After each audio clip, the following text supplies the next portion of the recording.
What I understand LinkUS to be is Columbus's version of putting more than their big toe in the mass transit space. For me, what LinkUS is a chance for communities to really begin to kind of rebound from some of the impact of redlining, where we can have some density in our neighborhoods.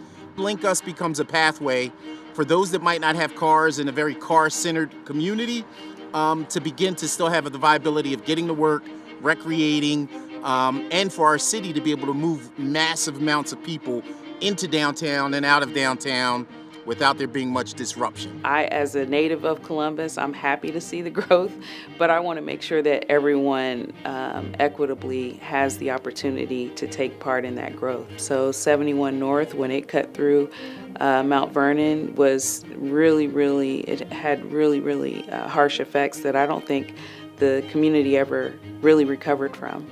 It's no question that we're going to see a lot more people coming. We're going to see a lot more business coming. With that, we do have to accommodate for the growing population and the growing stress on either highways, the city roads, kind of all these other things that come with a growing population, including housing. Having these bus rapid transit routes, having bikeways, having all these other spaces that are included in the LinkUS initiative shape a better future for Columbus. It's really important to the economy for everyone to be able to actively take part in that growth and also supporting that growth. So I lived in Cleveland for 2 years, and they were building this thing in the middle of Euclid Avenue that none of us knew what it was. It was called the BRT. And when that thing came, I gotta tell you, between the Cleveland Clinic and where I worked at the YMCA downtown Cleveland, was kind of a forgotten space. And what I saw happen was all of those spaces began to have restaurants, retail stores, a whole community but between point A and B came alive. And what I look forward to seeing happen is all of these things beginning to be able to get accessed by people who used to just drive by. I look forward to seeing neighborhoods come alive and the secrets and the richness of neighborhoods that people used to think only they knew about will begin to be shared more broadly throughout Columbus.